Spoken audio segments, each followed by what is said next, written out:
Assalamualaikum warahmatullahi wabarakatuh. Apa kabar Anda semua? Semoga Anda dalam keadaan sehat dan kita semua dalam lindungan Allah. Amin. Pembelajaran tema 5 kali ini mengenai wirausaha, subtema 2 yaitu usaha di sekitarku, pembelajaran 1 dan 2. Beberapa usaha yang ada di Indonesia. 1. Usaha fotokopi. Sumber daya yang digunakan berasal dari dalam dan luar negeri. 2. Usaha pangkas rambut. Sumber daya yang digunakan berasal dari dalam dan luar negeri. 3. Usaha montir. Sumber daya yang digunakan berasal dari dalam dan luar negeri. Contoh sumber daya yang digunakan baik dari dalam maupun luar negeri. Usaha fotokopi. 1. Sumber daya dari dalam negeri. Tenaga kerja, kertas dan teknisi servis. 2. Sumber daya dari luar negeri. Mesin dan spare part mesin fotokopi. Manfaat usaha fotokopi bagi kita. Untuk memudahkan kita dalam pengurusan dokumen yang memerlukan dokumen fotokopi dan lain-lain. Usaha pangkas rambut. 1. Sumber daya dari dalam negeri. Tenaga kerja, bangku dan kaca. 2. Sumber daya dari luar negeri. Mesin dan spare part mesin pangkas rambut. Manfaat usaha pangkas rambut bagi kita. Untuk memudahkan kita untuk memangkas atau merapikan rambut kita yang sudah gondrong. Usaha montir, bengkel.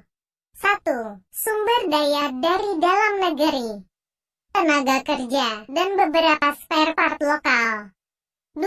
Sumber daya dari luar negeri. Mesin dan spare part original impor.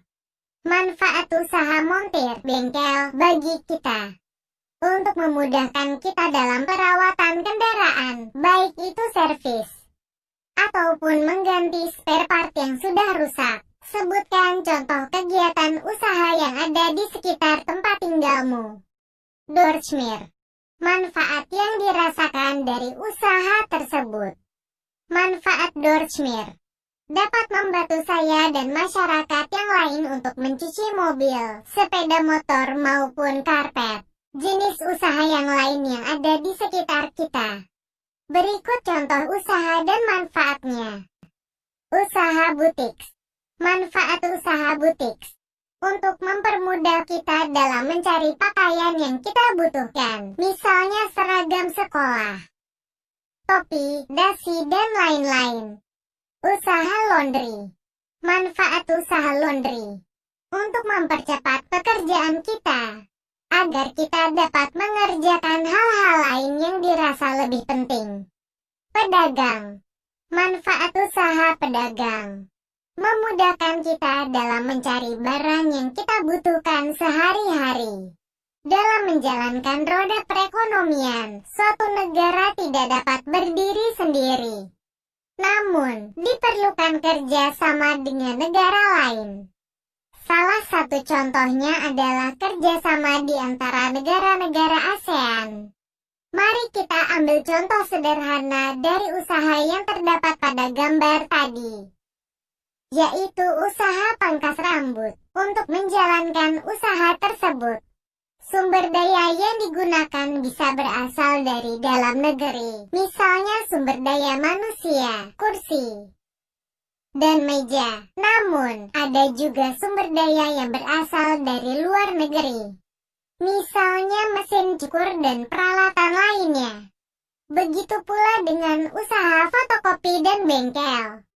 Sebagian sumber daya ada yang berasal dari dalam negeri, dan ada pula yang didatangkan dari luar negeri, seperti mesin fotokopi dan suku cadang untuk kendaraan bermotor. Kegiatan mendatangkan atau memasukkan barang dagangan atau komoditas dari luar negeri disebut mengimpor. Kegiatan mengirim barang dagangan atau komoditas ke luar negeri disebut mengekspor. Ekspor batik terus meningkat. Kementerian Perindustrian menargetkan ekspor produk batik hingga 2019 mencapai 1,5 miliar dolar, sekitar 22,07 triliun. Berdasarkan data Kementerian Perdagangan, ekspor produk batik cenderung meningkat setiap tahun. Pada periode Januari-April tahun 2015, nilai ekspor mencapai 81,8 juta dolar, sekitar 1,2 triliun. Ekspor pada 2014 mencapai 340 juta dolar, sekitar 5 triliun. Jumlah itu meningkat 17% jika dibandingkan dengan ekspor 2013. Batik Indonesia sudah diekspor ke berbagai negara ASEAN, seperti Malaysia dan Singapura. Selain itu juga ke negara Amerika, Eropa, dan Australia. Contoh corak batik Indonesia.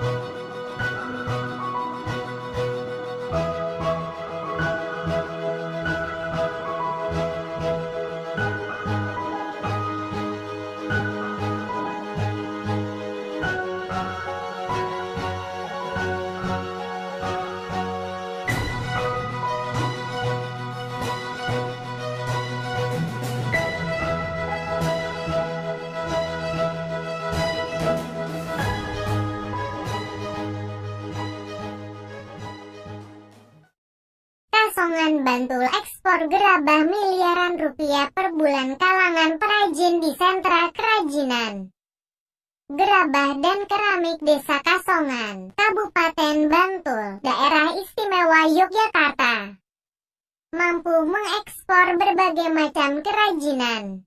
Ekspor tersebut mencapai 80 kontainer per bulan atau setara dengan sekitar 6 miliar rupiah. Berbagai kerajinan gerabah yang diekspor itu meliputi guci yang dibalut dengan kerang dan kaca, patung, hiasan luar ruangan dengan berbagai model dan motif kembangannya.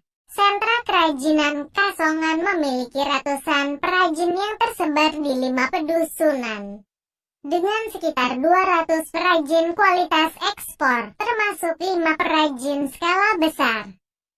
Pada periode 2008 sampai 2010 ekspor kerajinan memang cenderung turun, terutama ke Amerika dan Eropa. Namun mulai 2011 dan setelahnya ekspor mulai meningkat, bahkan mulai merambah ke Australia dan sebagian Asia.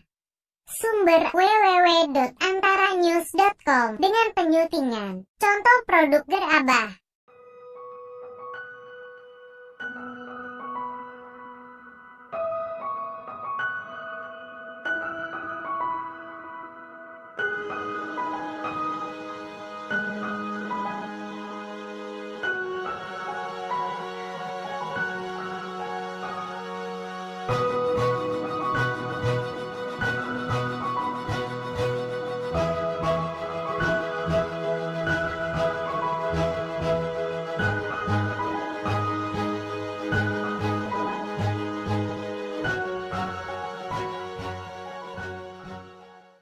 Wawasan kita.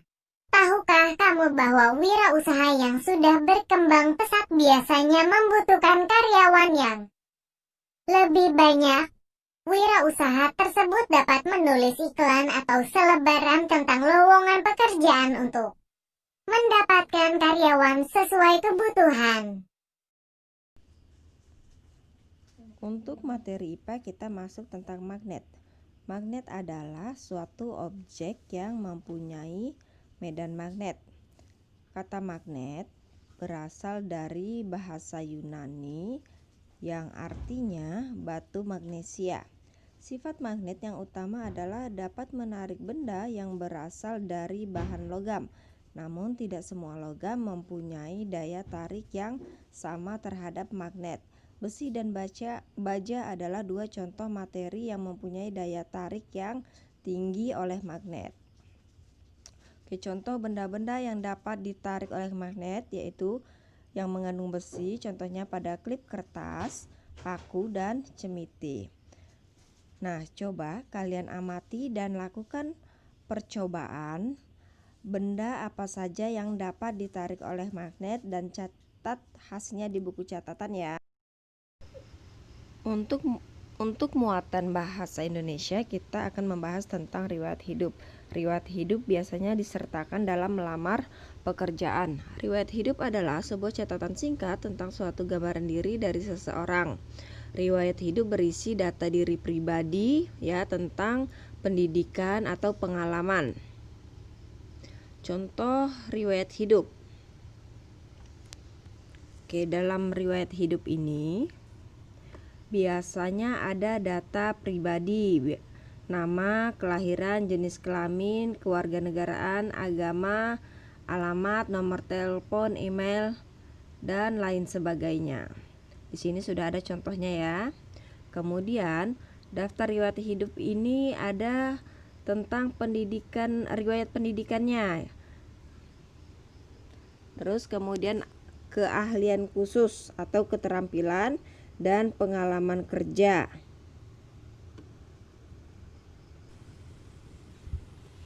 Membuat rancangan poster. Poster merupakan karya seni dua dimensi yang memuat teks dan gambar untuk menyampaikan ajakan serta imbauan tertentu pada masyarakat atau pemberitahuan diadakannya suatu acara.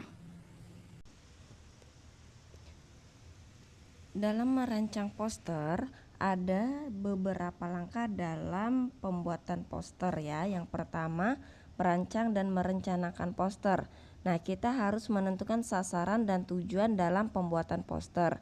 Kemudian yang kedua, kita harus membuat rancangan atau sketsa. Kita harus menentukan ukuran kertas dan bentuk kertas. Kemudian yang ketiga, membuat poster sesuai rancangan atau sketsa. Ini biasanya berhubungan dengan pemilihan warna, dengan tampilan judul, dan lain sebagainya. Nah, sampai sini pertemuan kita. Ustazah akhiri. Wassalamualaikum warahmatullahi wabarakatuh. Dan terima kasih untuk perhatiannya.